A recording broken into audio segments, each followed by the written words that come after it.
preservar a memória das paradas, dos ativistas e das pessoas que construíram a história do movimento LGBTQIA+, por todo o estado de São Paulo, mostrando a importância dessa comunidade e da sua cultura na construção da sociedade e da democracia brasileira. A partir de agora, você fica com Mais Orgulho, o programa que registra lembranças, memórias, histórias, vivências e experiências de quem constrói essa história todos os dias. Com produção do Museu da Diversidade Sexual, realização da Secretaria de Cultura e Economia Criativa do Estado de São Paulo e gestão da Amigos da Arte. O programa Mais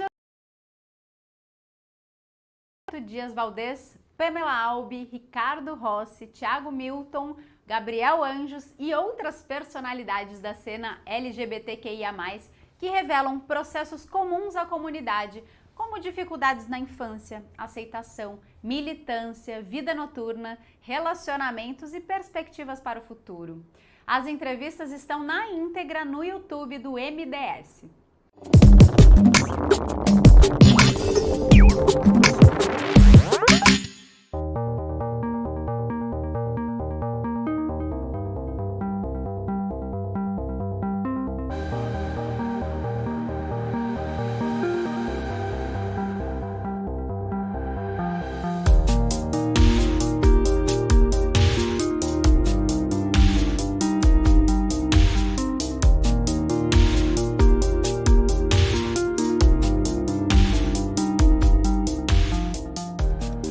A minha infância foi uma infância assim, eu brinquei bastante, fui uma criança normal, né, como qualquer outra, só que com bastante dificuldade, né, dificuldade financeira, até porque a minha mãe, ela não teve estudo, então ela não pôde dar tudo que eu queria ter, né, então assim, eu fui obrigado a ter que trabalhar desde criança, né, mas graças a Deus sempre tive as minhas coisas, tudo que eu queria eu conquistei. Eu, desde pequena, eu já estava ciente que algo que eu me comportava diferente, né? Por ser um menino pequeno, as atividades de garotos, como futebol, empinar pipa, jogar bolinha de gude-gude e coisas do tipo, pro universo masculino, não me atraíam. E eu gostava de me vestir como mulher, né? Usando sapatos da avó, roupas da mãe. E quando via conteúdos na televisão, me imaginava sempre na posição de mulher, como, por exemplo, novela. Então, mesmo pequena, não tendo um conhecimento de hoje, eu sabia que eu estava fazendo algo que não era de costume ser feito. E com os 13 anos foi quando eu me identifiquei como uma mulher transexual. E comecei o início de processo de hormonização. Muita gente fala, você já era, você já sabia? Não. Foi com 17 para 18 anos, eu estava no último ano do ensino médio, quando foi o start, né? Porque até então eu vi os meus colegas de escola, eu não olhava para eles como a molecada olha hoje, com desejo. Eu olhava para os meus colegas e falava, olha, é bonito, eu quero ser como ele. Né? Eu me via no lugar deles e não com desejo por eles. E eu lembro que no último ano do ensino médio, ia ter um passeio, uma excursão para a USP, época de vestibular. Eu era da turma vamos falar assim, da contabilidade, do técnico de contabilidade, que era a turma da bagunça. E aí as amigas começaram, olha, ele é bonito, olha, olha, olha, e eu comecei a tirar sarro delas. E essa amiga minha pegou meu pescoço, minha cabeça virou, e quando eu cruzei o olhar com a pessoa, aí não teve jeito, né? Foi amor à primeira vista, foi aí que veio o start da minha descoberta. A minha infância foi tranquilo, assim, até a parte do entendimento, né? Que a gente se entende trans ou LGBT, tanto faz. Foi tranquilo, eu curti bastante, foi uma infância muito gostosa, brinquei muito, foi muito divertida. Eu acho que desde os meus 6 anos de idade foi quando eu tive meu primeiro beijinho, né, com a menina, que eu falei, opa, interessante, algo bacana. Que aí que eu comecei a, né, falar, opa, tem alguma coisa errada, não tá certo. Era pra me estar beijando um homem uma hora dessa. Ou nem beijando, era pra me estar brincando só, porque ele com 6 anos ficar beijando os outros é complicado. A minha família é uma família bem unida, né? Me apoia muito nos meus sonhos. Não foi sempre assim no caso, mas é por isso que eu valorizo muito pela evolução de cada um dentro de casa, pelo meu espaço. Eu morei 3 meses fora de casa depois que eu me assumi, porque eu sofri agressão dentro de casa. Mas depois retornei de volta para casa, a pedido da minha mãe, e luto pelo meu respeito lá até hoje. Acho que a família é a parte mais complicada pra todo mundo, né? Assim, tem uns que tem a sorte de ter, né, uma família privilegiada que aceite, assim, mas não é a questão. Mas foi... A parte da minha mãe foi mais complicada. É um pouquinho até hoje. Mas meu pai é muito tranquilo. Meu pai, a única coisa que ele enfatiza é você tem que ser feliz do jeito que você é. Por mais que você entre em conflito com a sua mãe, um dia ela vai aceitar, entendeu?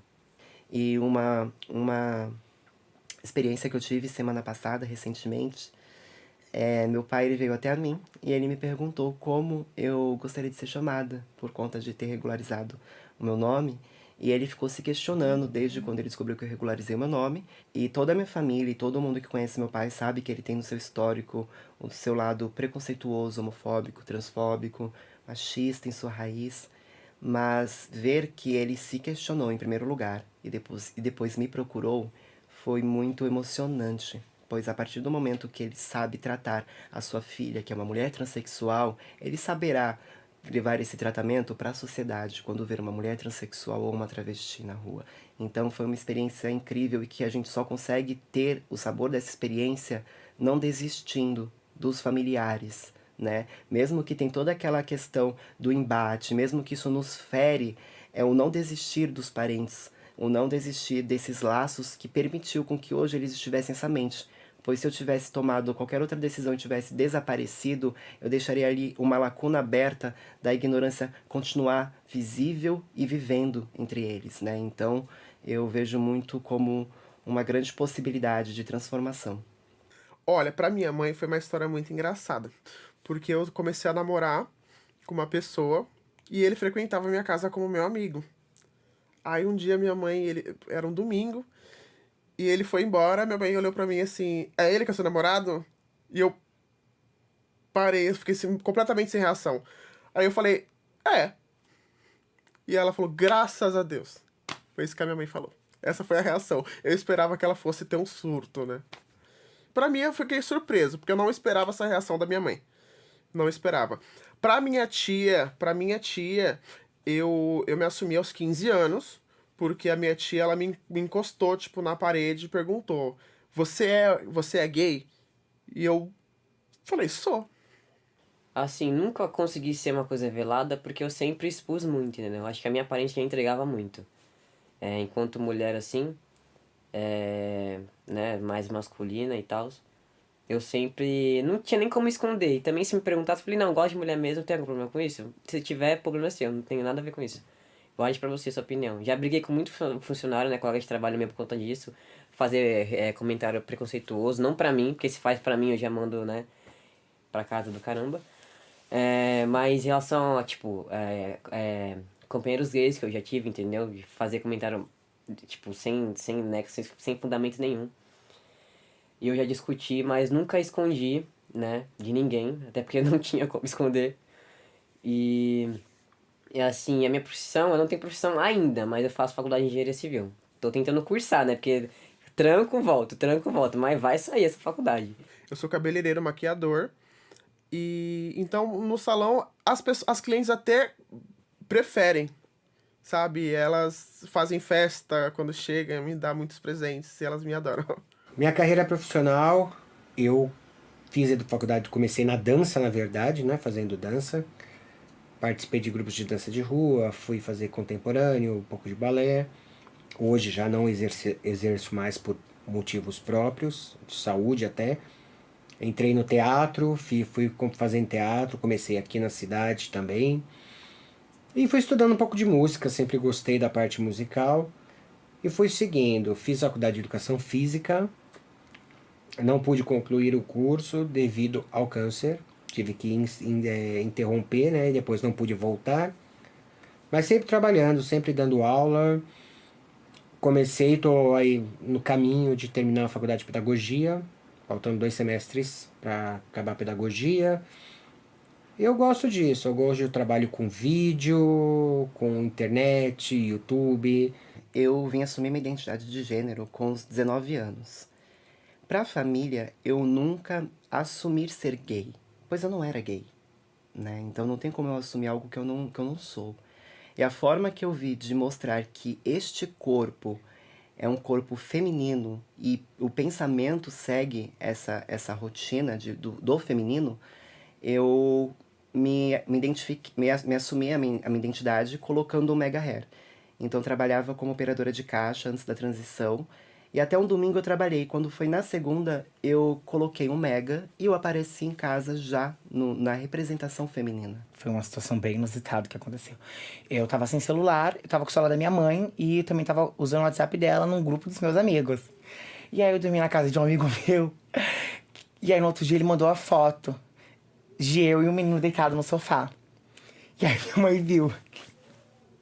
Acabou o mundo pra ela. Ela quis me levar pra igreja, né? Falou que eu precisava me curar, que eu precisava me internar.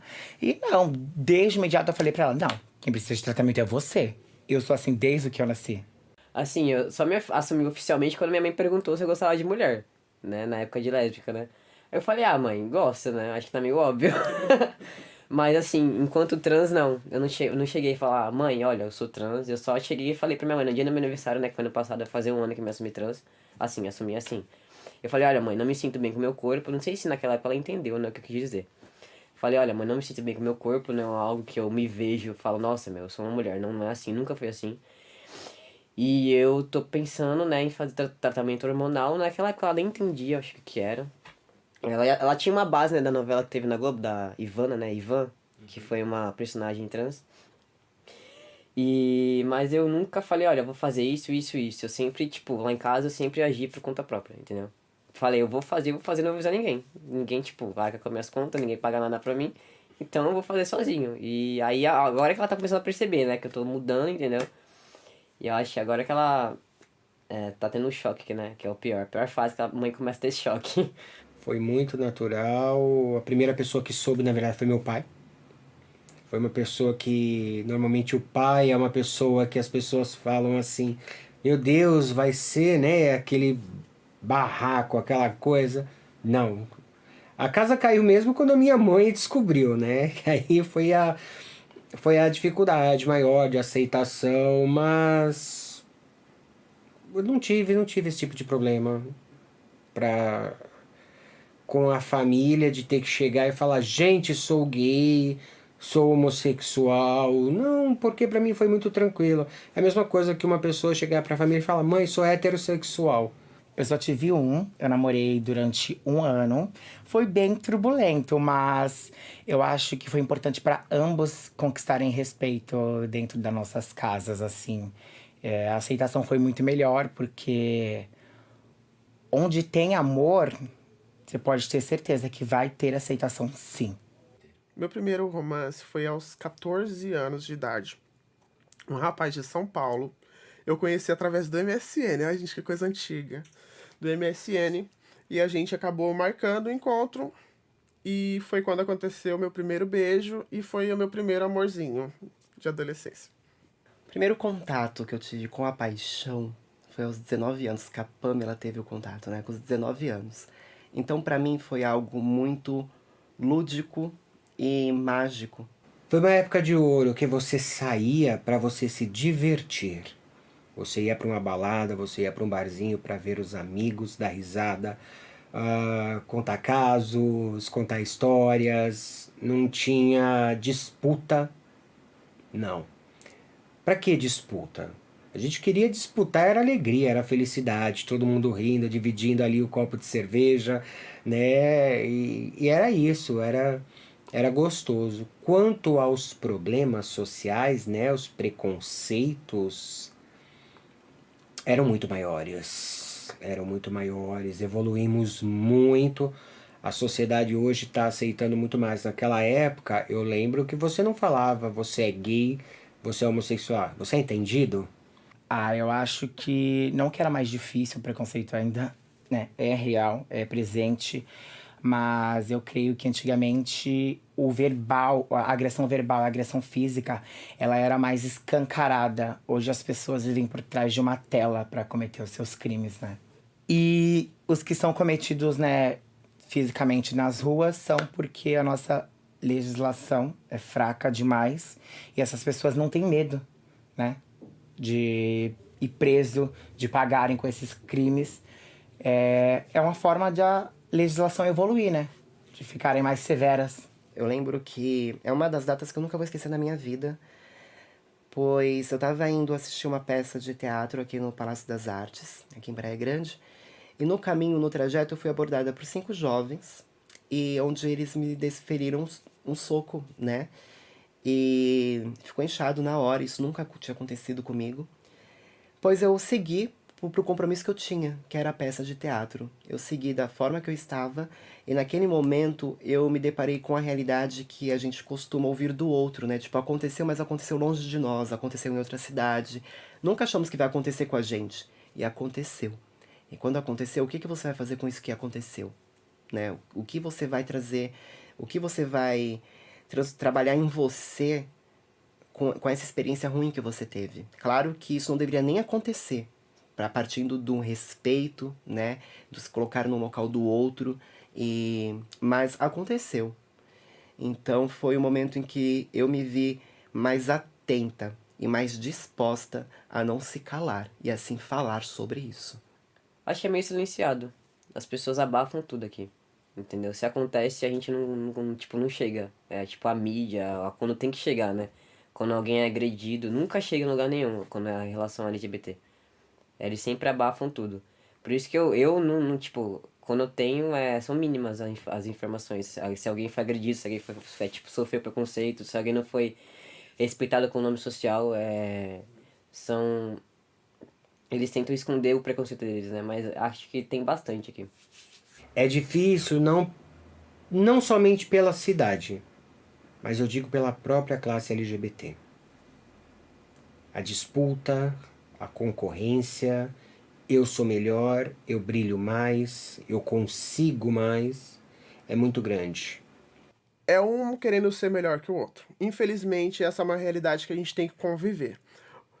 Se você não faz o que o outro faz, então você é excluído. Eu acho que isso tem que acabar. É uma coisa que eu sempre falo e eu tento lutar por isso, para todo mundo chegar a alcançar o mesmo ideal.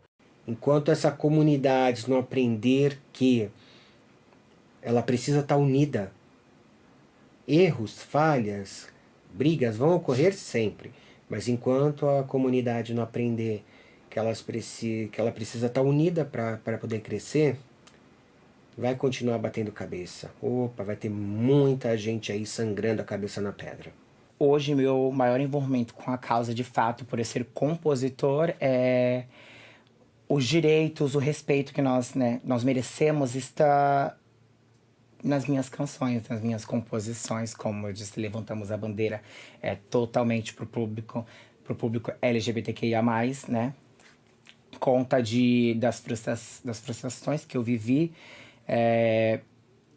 e que eu não vou me calar mais, e que a gente tem que sim buscar o respeito, e que se cada um fizer a sua parte, a gente vai conseguir, porque não tem como eu fazer e você não.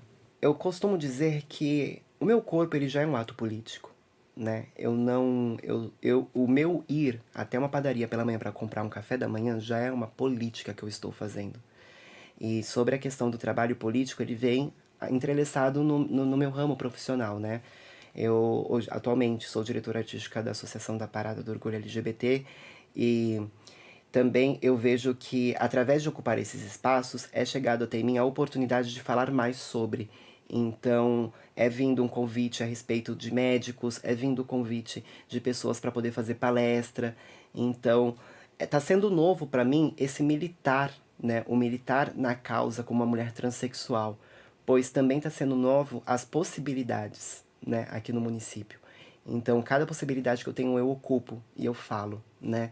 Eu trago essa informação. Eu participei ano passado de uma roda de debate na ETEC, né, aqui da Guilhermina, em Praia Grande, e falei um pouco a respeito do ser LGBT e também do ser uma transexual. E ao fim desse debate, eu vi 3 alunos, rapazes, cisgêneros, héteros, veio até minha pessoa e me pediu um abraço, se poderiam me dar um abraço.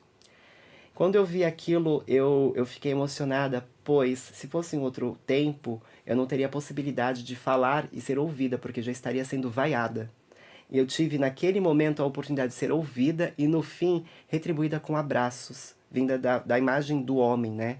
Então isso me mostra que, por mais que a minha possibilidade de militar tenha sido nova, vale a pena e nunca é tarde. Eu sempre tento falar, defender, né, as pessoas que nem eu. Eu acho que isso, querendo ou não, é ser ativista, né? Sim. É você correr atrás, tentar ajudar, defender a bandeira de qualquer forma possível. Teve um momento da minha vida em que eu falei assim, não, eu tenho que fazer alguma coisa, porque a gente ficar de braço cruzado não vai adiantar. Então a gente tem que falar sobre isso, a gente tem que impor nosso respeito. Começo pelo meu trabalho mesmo, né, com a minha personagem no YouTube. A tia Jequitina, que é a tia da diversidade, então começa por aí, onde eu procuro trazer matérias, contextos, voltado ao público LGBT, mas não só o LGBT, mas também para um todo, né, para todo mundo poder entender. Como eu falei, eu passei a ter envolvimento há cerca de 2 anos, participando de alguns eventos. Hoje estou como presidente de uma associação, né, Associação Pró Diversidade Praia Grande. Nossa associação ela é voltada somente para projetos sociais, não é para eventos grandes, né? Graças a Deus aqui na nossa cidade nós temos 2 associações, uma que cuida exatamente disso, né? Tem o know-how para cuidar do porradão, que são as paradas, as coisas grandes. A gente está ali começando, a gente cuida dos projetos sociais, né? Ações menores. Costumo dizer que Praia Grande só tem nome de grande o nome, né? Porque, na verdade, todo mundo se conhece. Então, os contatos são passados rapidamente, né? A conversa, os pontos de encontro, como calçadão, como pracinha, shopping. Eu acho que a maioria das relações afetivas começam, pelo menos na minha época, tinha a pista de skate da Oceana, né? Então todo mundo se reunia lá, aí já trocava olhares, né? Aquela coisa. Nunca fui de balada, eu sempre fui tipo mais de coisa local aberto. Então sempre começava por lá, né? Acho que a maioria já se conhecia. É lésbica, é gay, entendeu? Vamos reunir todo mundo e vamos fazer acontecer alguma coisa. Nossa, viajar no tempo. Chalé Privé. Nossa, uma boate maravilhosa em São Vicente. Que era ali na Presidente Wilson, depois mudou ali para perto da Ponte Pêncil. Era fantástico. Era os shows que tinham lá, você ficava apaixonado, era uma época de ouro mesmo. Uma das casas assim que mais marcou a minha vida assim foi a Tribal, né? Que foi, acho que a primeira balada que eu fui e nossa, eu me encontrei de uma forma que nas outras baladas eu vi que eu não tava badalando, de fato, eu não tava sendo quem eu era. E a Tribal, a The Club, né? A The Club ainda está em atividade, ainda frequento. A Tribal Club fica na 15 de março, em Santos. E a The Club fica no Ilha Porchá, em São Vicente. E são casas super importantes que deram oportunidade para muitas das que fizeram história, muitas drags, muitas transexuais que fizeram histórias na arte da Baixada Santista. É até engraçado falar isso, porque assim, voltando ao assunto do preconceito, né? Eu tinha muito preconceito, até dentro da comunidade mesmo, LGBT, em ser uma drag queen. Eu tinha esse preconceito, eu não me via de forma nenhuma de batom e maquiagem, sabe?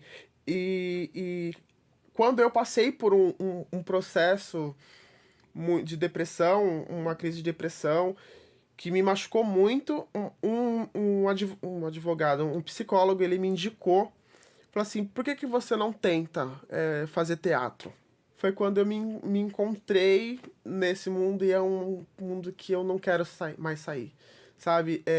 Arte, interpretação, isso é uma coisa que me faz bem, e eu acho que uma drag queen aparecer publicamente e falar, expor a sua opinião, eu acho que influencia bastante pessoas a fazer o mesmo. Um dos grandes acontecimentos no movimento LGBTQIA+, foi a Pablo Vittar, né, que inspirou milhões e milhões de brasileiros, que entrou nas casas, né, do país mais transfóbico, homofóbico do mundo e tornou-se, né, o maior símbolo LGBT da história, a artista mais escutada, a artista mais vista, a artista mais seguida. Ela realmente, ela foi uma luz no fim do túnel para todo mundo que fazia aquela arte, e para mim que ainda não fazia, ela foi uma inspiração. Eu comecei a fazer por causa dela, e isso é uma eterna gratidão, ela levantar a nossa bandeira como ninguém nunca levantou. Levanta a bandeira pro mundo, de fato. Na verdade, a primeira parada que eu participei na minha vida, participei de várias, como lá ali no meio da multidão, correndo, curtindo, dançando, bebendo. Mas ativamente mesmo foi na de Praia Grande, na segunda parada, onde a minha personagem foi apresentadora e foi onde eu pude ter um contato maior. Então posso dizer assim que ativamente foi a primeira parada que eu participei. Posso falar com muito riso que a primeira vez que eu participei já foi sendo diretora artística da própria parada. Então foi uma experiência incrível e que até o exato momento o meu corpo vibra toda a energia daquele dia. Por mais que tenha sido uma parada virtual, foi atrás das câmeras que a energia vibrou e bateu aqui. Porque eu me senti representada, eu me senti em paz, eu me senti satisfeita. Eu me senti pronta para poder comemorar um dia de orgulho e um dia de celebração, né? Pois eu sei que não somente eu, mas todos os envolvidos no trabalho, até as artistas, estávamos ali compartilhando a nossa verdade. Estávamos ali gritando com felicidade através de música, através de performance, mais um dia de vida no país que mais mata. Acho que a gente evoluiu bastante em relação à visibilidade, a direitos, né? A gente adquiriu muitos direitos, né, nesses tempos, tanto pra gente trans, né, tanto pro LGBT mesmo. Foi, né, crime, né, você praticar homofobia. A gente tem o direito de usar o nosso nome social, tem um artigo para isso. Tem várias coisas que estão começando a tipo, dar espaço pra gente, entendeu? Da que a gente tipo, seja visto pelos outros, entendeu? Tem nossos direitos. Acho que a gente avançou bastante. Por mais que tenha que avançar muito mais, a gente precisa avançar muito mais, mas acho que cada vitória mínima é uma vitória muito grande pra gente. Eu sou quem eu sou, não tenho medo de ser. Eu sou o Ricardo, 40 anos, gay. Ponto. É a minha história, eu não tenho medo de falar isso. É a minha natureza, é o meu sentimento, é tudo que eu tenho e é o que eu acredito e vou acreditar sempre. Do momento que eu tiver uma interrogação quanto à minha sexualidade, esquece, o Ricardo não existe mais.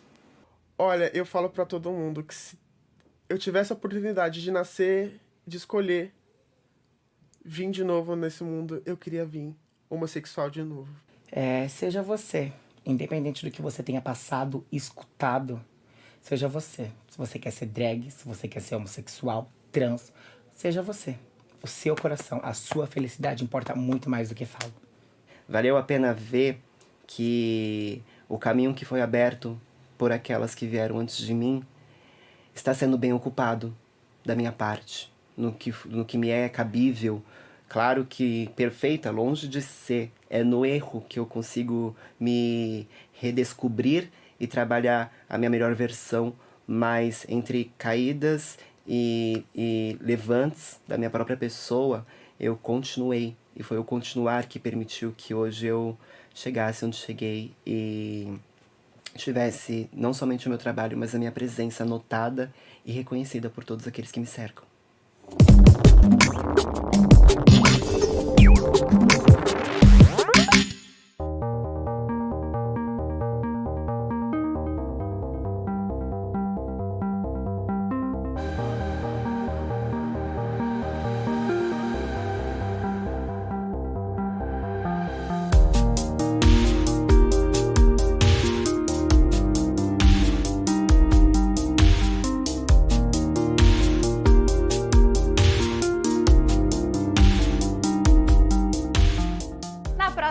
terça, o Mais Orgulho vai até Vinhedo para conversar com as personalidades que construíram a história do movimento LGBTQIA+, naquela região de Vinhedo, como Paulo Henrique Jorge, Michael Leandro da Silva Peixoto, Sabrina Rodrigues, Adriana Louvier e Stephanie Helena Gomes.